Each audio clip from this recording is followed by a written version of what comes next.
अभी आपके सामने सर्वोच्च न्यायालय का जो जो जो निर्णय आया है, जो दो निर्णय है, एक है मागास वर्गीय आरक्षण के लोगों ने धर्मांतर किया है, उस संदर्भ में एक निर्णय आया है, और एक है भारतीय संविधान के वास्तविकता में धर्मनिरपेक्ष समाजवाद जो शब्द आया है, उस संदर्भ में जो निर्णय आया है, उस संदर्भ में हम बात करने जा रहे हैं।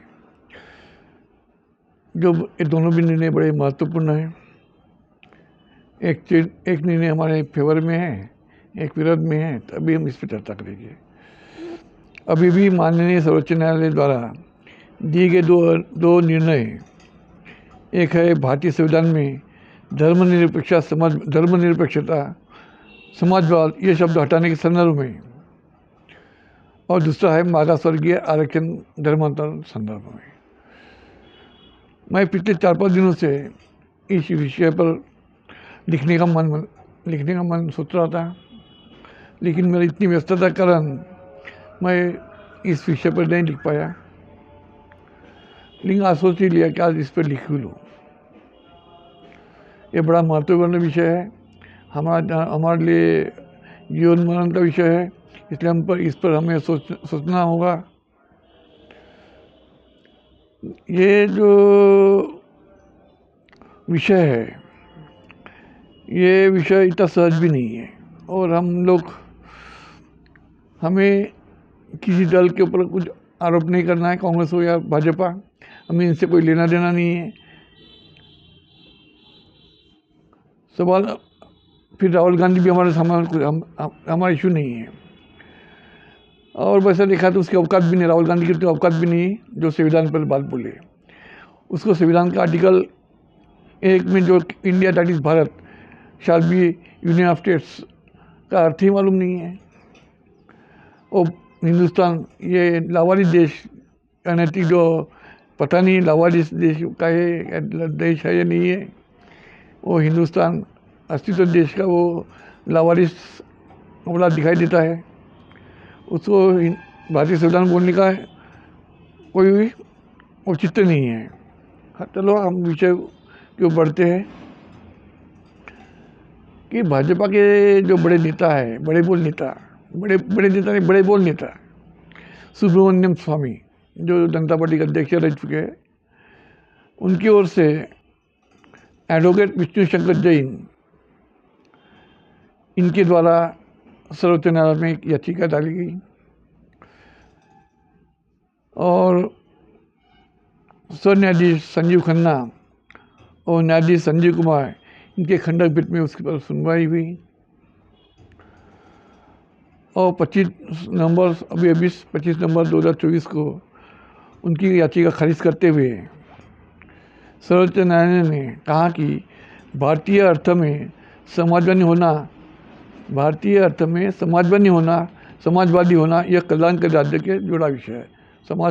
कल्याण के राज्य के से जुड़ा हुआ ये विषय है, यानी हमारे सर्वोच्च न्यायालय ने माना है। और स्वामी ने आरोप लगाया था कि सन 1976 में तत्कालीन प्रधानमंत्री इंदिरा गांधी, इनकी सरकार ने 42वीं घटनावृत्ति कर धर्मनिरपेक्ष समाजवाद ये शब्द उसमें डाले हैं। उन्होंने आरोप लगाया, इसलिए इसे हटाया जाए। लेकिन ये भी महत्वपूर्ण सवाल, 1994 का एक जजमेंट है, बड़ा इंपॉर्टेंट जजमेंट है सर्वोच्च न्यायालय का, जहाँ बम्बई केस में वो जुड़ा है। उसने धर्मनिरपेक्ष शब्द पर की मूल रचना का उन्होंने उस संदर्भ में सर्वोच्च न्यायालय ने 1994 में धर्मनिरपेक्ष ये शब्द भारतीय संविधान के मूल रचना का हिस्सा माना है। 1994 की बात कर रहा हूँ। और भारतीय संविधान आर्टिकल 368 अंतर्गत संसद यह संविधान में सुधार या विस्तार कर सकती है, ये भी कहा है। ये सर्वमय केस है। अभी जो न्यायाधीश है सर्वोच्च न्यायालय के अभी के संजय खन्ना और संजीव कुमार, इन्होंने वो फैसला बदला नहीं। जो पहले जो फैसला दिया गया था 1994 का बदला नहीं। ये बड़ी उनकी सुबुद्धि, उनको बड़ी सुबुद्धि मिली है, ये कहाँ गया होगा, कहीं ना होगा अपने को। संजय खन्ना को या संजय कुमार को बड़ी सुबुद्धि मिली। ये जो पहले वाला जो निर्णय बदला नहीं है। और सवाल है ब्राह्मणी व्यवस्था को भारतीय संविधान की प्रास्ताविका में धर्मनिरपेक्ष समाजवाद ये शब्दों को हटाने की क्यों जरूरत पड़ रही है, विरोध क्यों है, ये हमारे सामने सवाल है। क्या उन्हें मनुस्मृति भारत में लागू करना है? चलो हम दूसरी ओर बढ़ते हैं, दूसरे विषय को बढ़ते हैं। मागास वर्ग जाति वर्ग ने अगर धर्मांतर करने संदर्भ में यहाँ विषय है, बड़ा इम्पोर्टेंट विषय है हमारा, क्योंकि हम भी धर्मांतरी बुद्ध हैं। ये हमारे लिए भी लागू है या नहीं, ये हमारे लिए सोचने का विषय है। कि धर्म, जो एक लेडीज थी, क्रिश्चियन धर्म स्वीकार करने पर मद्रास उच्च न्यायालय ने मागास आरक्षण का उसका अधिकार था, रोजगार का, वो अधिकार को अस्वीकार किया मद्रास हाईकोर्ट ने। और सुप्रीम कोर्ट आई।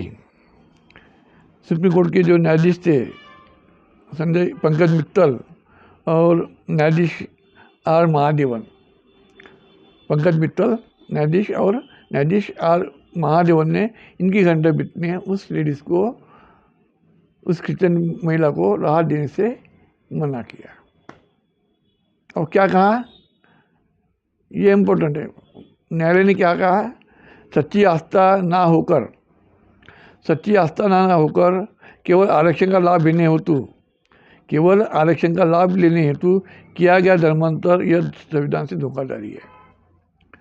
अभी आस्था का विषय, हमारी आस्था है या नहीं है, निर्णय करने वाले ये न्यायाधीश कौन है? महाराज, हमारी आस्था सही है नहीं है, इसको ये इन्होंने क्या हमारे पेट में जाके घुसे, इन्होंने हमारी आस्था का देख रहे हैं, हमारा आस्था सही है नहीं है। ये बड़ी आगे भी देखेंगे। सर्वोच्च आगे कहता है सदर महिला या ख्रिस्त महिला ये चर्च में नियमित जाती है, फिर भी उस ख्रिस्त महिला ने आरक्षण के लिए हिंदू होने का दावा किया। सोचो, ये बड़ा ही, इस ख्रिस्त महिला ने आरक्षण के लिए हिंदू होने का दावा किया गया है। रोजगार के लिए अनुसूचित जाति का प्रमाण पत्र मांगा है, हमें यह समझना होगा कि यह निर्णय समाज बौद्ध धर्म जो धर्मांतरित हुए हैं, क्या उन्हें लागू होगा? यही निर्णय आगे चल के भविष्य में, यह हमारे सामने बड़ा प्रश्न है। सन 1995 में सर्वोच्च, अभी आगे ये बड़ा इम्पोर्टेंट जजमेंट है। सन 1995 में सर्वोच्च न्यायालय के न्यायाधीश KM जोसेफ एंड न्यायाधीश BV नागरत्ना, इन्होंने, इनकी खंडपीठ ने स्वामी प्रसाद मौर्य, इनकी केस में, स्वामी प्रसाद मौर्य जो यूपी का भी डिप्टी CM भी रहा है, उनकी केस में हिंदू कोई धर्म नहीं है, ये जजमेंट दिया है। क्या जजमेंट दिया है? KM जोसेफ न्यायमूर्ति और न्यायाधीश BV नागरत्ना, इन्होंने 1995 में क्या निर्णय दिया है? हिंदू ये कोई धर्म नहीं है। हमने नहीं कहा, न्यायालय बोल रहा है हिंदू कोई ये धर्म नहीं है, बल्कि जीने का एक तरीका है, जीने का एक तरीका माना उन्होंने। अब सवाल है, पहले हिंदू कहाँ आ गया भाई, हिंदू धर्म कहाँ है? फिर और आगे बढ़ते, और ये आगे और क्या बेनकल बात बोलते हैं। ये जो है ना 1995 जो जोसेफ और BV नागरत्ना, इन्होंने आगे और एक स्टेटमेंट जोड़ दिया, हिंदू धर्म में कोई कट्टरता नहीं है। बेनकल, यहाँ भी न्यायाधीश भी कभी बेनकल रहते हैं, ये दिखाई पड़ता है। क्या उन्होंने दिखा है हिंदू धर्म में कोई कट्टरता नहीं है? आज क्या दिखाई पड़ती है? हिंदू धर्म कट्टरता दिखाई नहीं पड़ रही है। मुस्लिम लोग मार को रहे हैं। जो अस्पृश्यता कहाँ से आ रही है? ये कहाँ से आ रही है अस्पृश्यता? अभी कौन बताएगा इन गधे न्यायाधीश को, जिनकी पढ़ाई नहीं हुई तो क्या बताएंगे? तो अब इस पर हम आगे तो बढ़ेंगे। तो उन्होंने कहा है, अभी हम दूसरी बात हमें समझना पड़ेगा कि अनुसूचित जाति जनजाति ये हिंदू धर्म है, ये हिंदू धर्म के भाग है क्या? अनुसूचित जाति जनजाति ये जो वर्ग है, ये हिंदू धर्म का भाग है क्या? ये हमारे सामने प्रश्न है भी। इसके लिए हमें अंग्रेज काल में जाना होगा। सन 1911 में हिंदू धर्म से अलग, 1911 की बात कर रहा हूँ मैं, आज़ादी के पहले 1911 में हिंदू धर्म से अलग गैर हिंदू के लिए, गैर हिंदू, हिंदू धर्म से अलग गैर हिंदू के लिए सामाजिक शैक्षणिक रूप से पिछड़े वर्ग के लिए, सामाजिक शैक्षणिक रूप से पिछड़े वर्ग के लिए पहली बार अनुसूची जाति के अनुसूची यानी शेड्यूल, यानी किसी शेड्यूल जाति यानी कास्ट की शेड्यूल बनाई गई। और 1931 में भी जनगणना हुई, उसमें अनुजाति अछूत वर्ग या आदिवासी वर्ग की जनगणना हुई। उसमें 1931 में जनगणना हुई और जनगणना आयुक्त जे हटन, इन्होंने भारत में 108 अपरिचित जातियाँ बताई है, 108 बताइए उस जमाने में, 1931 की बात कर रहा हूँ। और उन जातियों में वैश्युत या स्वतंत्र वर्ग कहा गया है। उन जातियों में वैश्युत, ये जो जाति है इनको वैश्युत या स्वतंत्र वर्ग कहा गया है। हिंदू नहीं है, हिंदू नहीं है, वे सभी हिंदू धर्म से अलग जाति थी। प्रधानमंत्री तत्कालीन प्रधानमंत्री अंग्रेज काल के एमसी मैकडोनाल्ड, फिर उन्होंने उस वैश्विक जाति के लिए अनुसूची जाति की एक बनाई, शेड्यूल एक जाति का बनाया, उसको शेड्यूल कास्ट माना गया। एक अनुसूचित जनजाति का बनाया, उसको शेड्यूल ट्राइब बनाया गया, माना गया। और इसकी परिभाषा 10 शर्तों वाले सिद्धांत सन 1911 के जनगणना आधार पर किया गया है। एमसी मैकडोनाल्ड की बात कर रहा हूँ मैं, जनगणना तब की बात कर रहा हूँ मैं। इसका वर्णन डॉक्टर बाबा साहब अम्बेडकर इन्होंने अछूत की ओर कैसे इस किताब में भी लिखा है। इसका बाबा साहब ने इस रेफरेंस दिया है बाबा साहब ने। इस विषय पर हम फिर कभी चर्चा करेंगे। अब ये न्यायाधीश महोदय ने जो जिस बिंदु पर बात कही है उस बिंदु पर हम चर्चा करेंगे।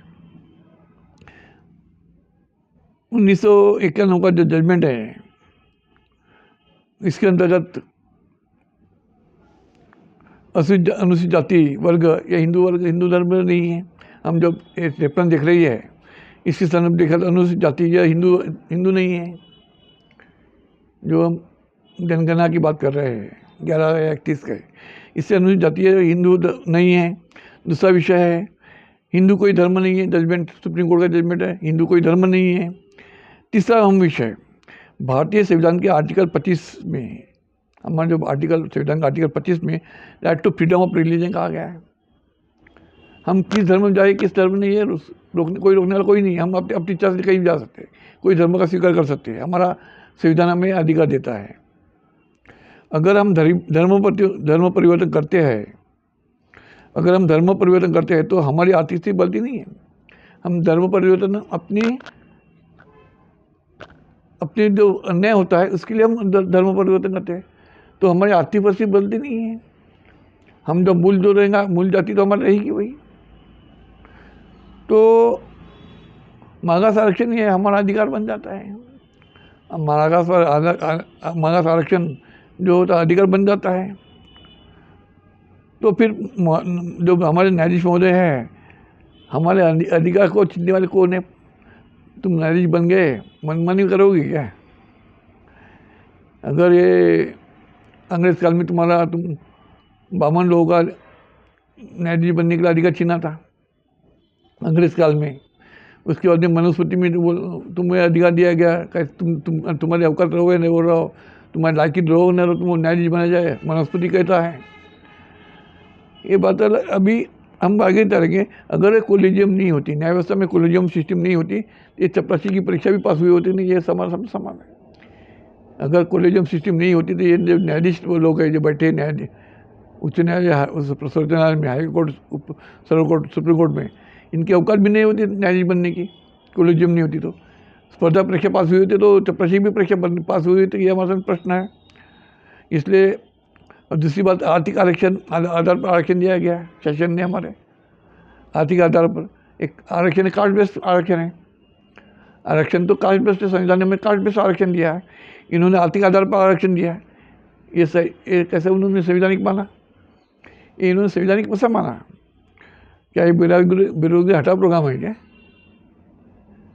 ये मनमानी से इसे सोचना पड़ेगा। अंत में मैं आप लोगों को सभी आह्वान करूंगा, इस विषय पर चर्चा सत्र हो, जगह जगह चर्चा सत्र, लोगों ने इस पर लोगों को जागृति करना चाहिए। हमें अपने अधिकार के विरोध में शासन से लड़ना चाहिए, हमारा अधिकार लेना चाहिए और संविधान में ये संशोधन करके हमें अपने अधिकार को लिए आगे बढ़ना होगा। इस साथ अपने शब्द विराम देता हूँ। नमो बुद्धाय। जय भीम, जय भीम, जय भीम।